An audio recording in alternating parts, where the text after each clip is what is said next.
What's up, YouTube? My name is Jason, and this is my take. And I'm back.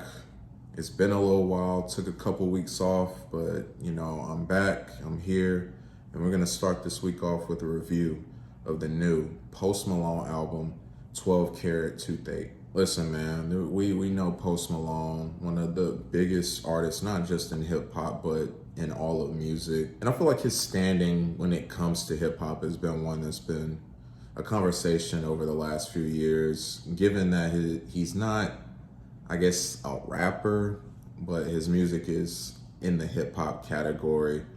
A lot of comments about him being a culture vulture and different things that I've always found to be interesting, and I definitely understand it. I'll say this, I personally don't think he's a rapper myself, but I think this melodic type of lane is one that's very prominent in hip hop, so I wouldn't completely just say he's not hip hop or in hip hop, because that's actually just not true. But the criticism and the people not feeling it or his place is definitely understandable. I get it. I personally kind of view Post Malone more just in the general landscape of music and not just hip hop, because it does kind of stick out in a way. But overall, I personally enjoy his music. His debut album, Stony, really caught my attention, and I thoroughly enjoyed it. So many good records on here. I thought he showcased vocally what he can do. And I mean, White Iverson. Little did I know that he would put out actually his best album after this in Beer Bongs and Bentleys. And this just had everything that I would have wanted out of a Post project. I think it's his most versatile record. A lot of great songs. Rockstar with 21.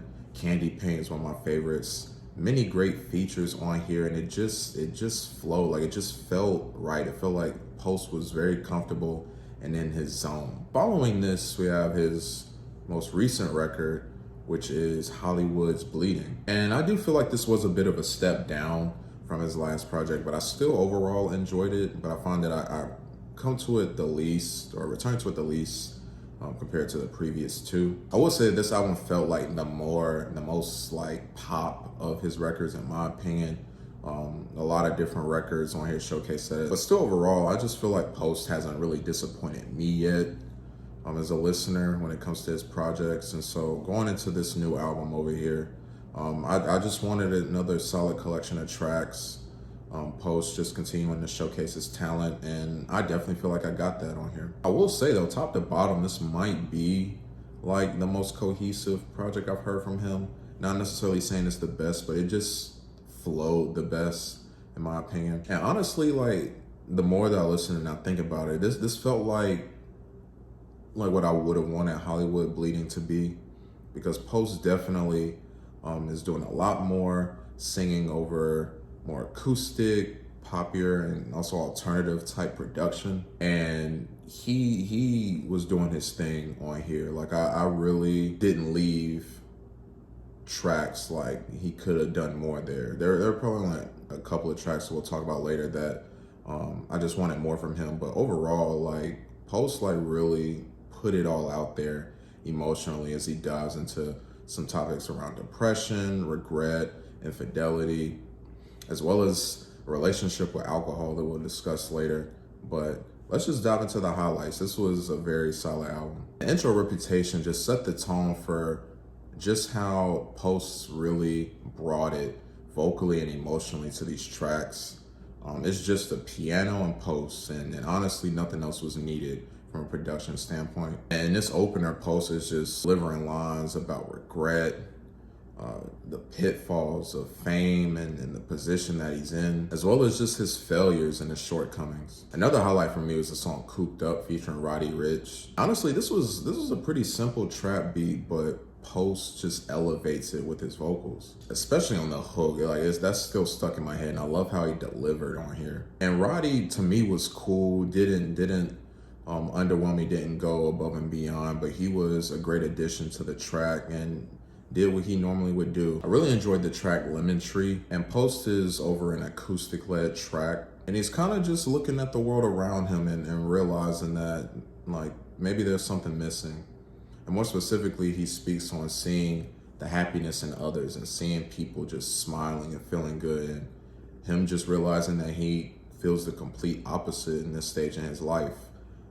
Very much speaking on depression and just a void and just feeling like there's something missing. Easily one of my favorite tracks on this album is I Like You, a happier song that features Doja Cat. Once again, another catchy hook on here. Post just really had memorable moments on here, especially the hooks.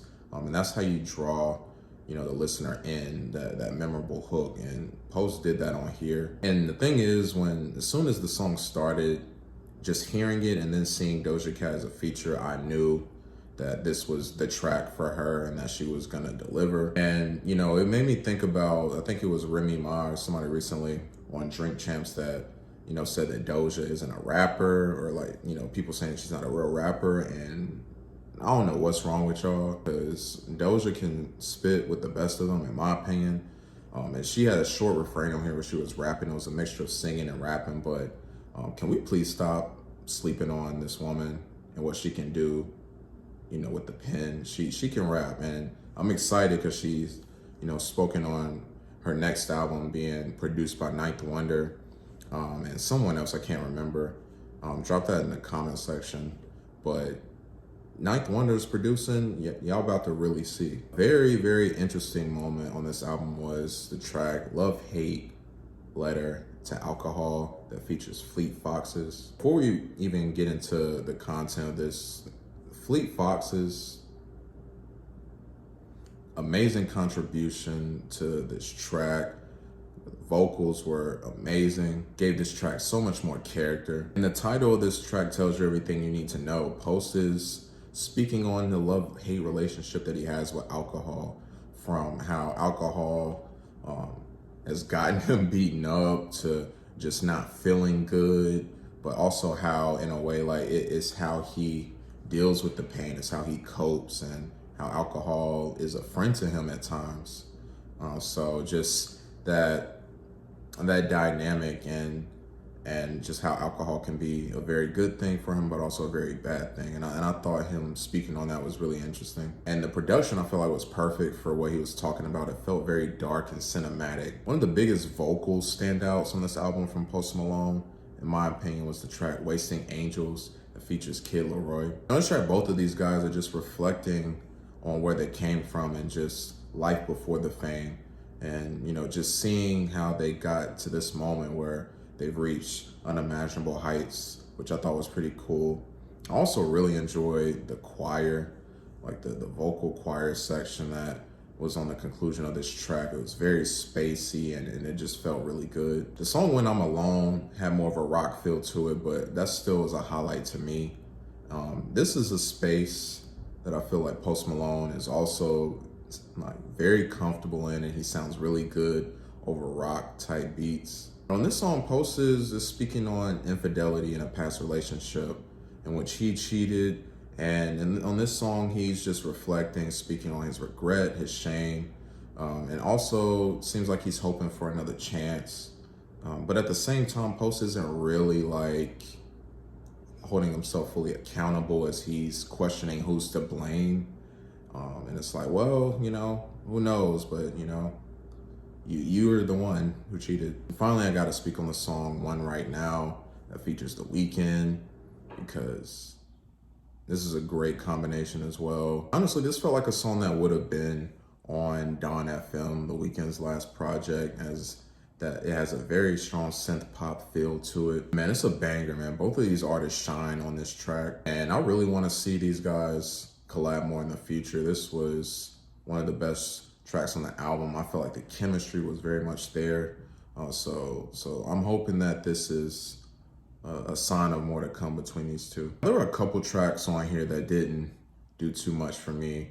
One of them specifically being the track Insane. And what I hate most about songs like this is just like the beat is fine, like it sounds good. So just from a sound perspective, I had no issues. It's just the content, and this felt like a very lazy phoned in track from Post with the lyrics just listing things and then saying insane after it. But it didn't work for me. I mean, it was a part where he was just like, I'm a bachelor, I'm a bastard, hey, insane, whatever. Like, could have done without this track, honestly. But listen, man, I think that Post came through with another solid project. Like I said, personally, I haven't gotten a bad project from him. That's not to say that he's blown me away with each one, because he hasn't, but I've never left one disappointed, and this is just another album that fits into that category. I think that vocally Post really did his thing, and might have had some of his better vocal performances in all of his discography. Touches on some serious topics, dives into some of the darkness in his life, and reflecting on things that he wished he hadn't done, could have done better. And overall, I just feel like the emotion was there. Like, Post has such a powerful voice, and I feel like he really put it to use on this album. And so I enjoy myself once again, always looking forward to what he puts out. Now I'm gonna give this album a 7 out of 10. So what do you guys think of this new Post Malone album? Did you love it? Did you hate it? What were your favorite tracks? Let's have a discussion down in the comments. Thank you guys so much for watching. Got another video coming. Please like and subscribe to the channel. I'm Jason. This has been my take, and I'll see you next time.